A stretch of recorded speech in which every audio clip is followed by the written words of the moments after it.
Price the Lord. Good morning. ಕರ್ತನ ರಕ್ಷಕನಾಗಿರುವಂತಹ ಯೇಸು ಕ್ರಿಸ್ತನ ನಾಮದಲ್ಲಿ ಬೆಳಗಿನ ಶುಭೋದಯನ ಹೇಳ್ತೇನೆ. ಯೇಸುನೊಂದಿಗೆ ಪ್ರತಿದಿನವೂ ಈ ಕಾರ್ಯಕ್ರಮ ನಿಮಗೆ ಆಶೀರ್ವಾದವಾಗಿದೆ ಎಂಬುದಾಗಿ ನಾನು ನಂಬುತ್ತೇನೆ. ಇವತ್ತು ಅನೇಕ ಕಾರ್ಯಗಳಲ್ಲಿ ಬೆಳಗಿನ ಸಮಯ ನಮ್ಮ ಊರುಗಳಲ್ಲಿ ನಾವು ಗಮನಿಸುವಾಗ, ನಾನಿರುವಂತಹ ಪಟ್ಟಣಗಳಲ್ಲಿ ಬೆಳಗ್ಗೆನೆ ಭಿಕ್ಷೆ ಬೇಡ್ಕೊಂಡು ಬರ್ತಾರೆ. ಅನೇಕ ಕಾರ್ಯಗಳಲ್ಲಿ ನಮಗೆ ಅದನ್ನ ಕೊಡಿ ಇದನ್ನ ಕೊಡಿ ಎಂಬುದಾಗಿ ಕೇಳ್ಕೊಂಡು ಬರ್ತಾರೆ. ಕೆಲವು ಸಂದರ್ಭಗಳಲ್ಲಿ ನಮಗೆ ಬೇಸರ ಬರೋ ತರ ಕಾಣ್ತದೆ.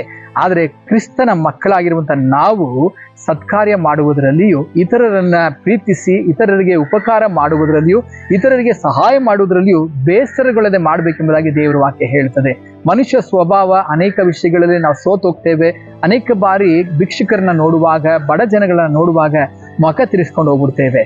ಆದ್ರೆ ದೇವರ ವಾಕ್ಯ ಏನ್ ಹೇಳ್ತೀವಿ ಗೊತ್ತಾ? ಅಪೊಸ್ತಲನಾದ ಪೌಲನು ಗಲಾತ್ಯ ಪತ್ರಿಕೆ 6ನೇ ಅಧ್ಯಾಯ 9ನೇ ವಾಕ್ಯ ಈ ರೀತಿಯಾಗಿ ಹೇಳ್ತದೆ: ಒಳ್ಳೆಯದನ್ನ ಮಾಡುವುದರಲ್ಲಿ ಬೇಸರಗೊಳ್ಳದೆ ಇರೋಣ, ಯಾಕಂದ್ರೆ ಮನಗುಂದದಿದ್ದರೆ ತಕ್ಕ ಸಮಯದಲ್ಲಿ ಬೆಳೆಯನ್ನ ಕೊಯ್ಯುವೆವು. ನೋಡಿದ್ರ ದೇವರ ವಾಕ್ಯ ಈ ಭೂಮಿಯಲ್ಲಿ ನಾವು ಯಾರಿಗಾದ್ರೂ ಏನಾದ್ರೂ ಒಳ್ಳೆಯದನ್ನ ಮಾಡೋದಾದ್ರೆ ಆ ಒಳ್ಳೆಯ ಕಾರ್ಯ ಒಳ್ಳೆಯ ಬೆಳೆಯನ್ನ ಕೊಯ್ಯುವುದಕ್ಕೆ ಸಹಾಯ ಮಾಡುವಂತದ್ದಾಗಿರ್ತದೆ.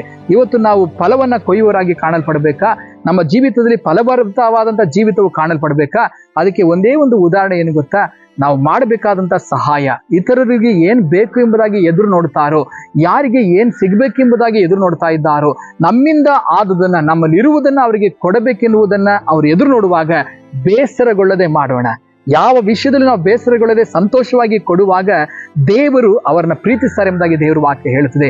ಬಡವನನ್ನ ಕನುಕರಿಸುವವನು ಯೆಹೋವನಿಗೆ ಸಾಲ ಕೊಡುವನು ಎಂಬುದಾಗಿ ದೇವರ ವಾಕ್ಯ ಹೇಳುತ್ತದೆ ಅಲ್ವಾ? ಆ ವಾಕ್ಯಕ್ಕೆ ಅನುಸಾರವಾಗಿ ಇವತ್ತಿನ ಬೆಳಗ್ಗೆ ದೇವರ ವಾಕ್ಯ ಏನ್ ಹೇಳುತ್ತದೆ ಆ ವಾಕ್ಯಕ್ಕೆ ತಕ್ಕಂತೆ ನಾವು ವಿಧೇಯರಾಗಿ ಒಪ್ಪಿಸಿಕೊಡೋಣ. ಕರ್ತನ ನಮ್ಮನ್ನ ನಡೆಸಲಿಕ್ಕೆ ಶಕ್ತನಾಗಿದ್ದಾರೆ.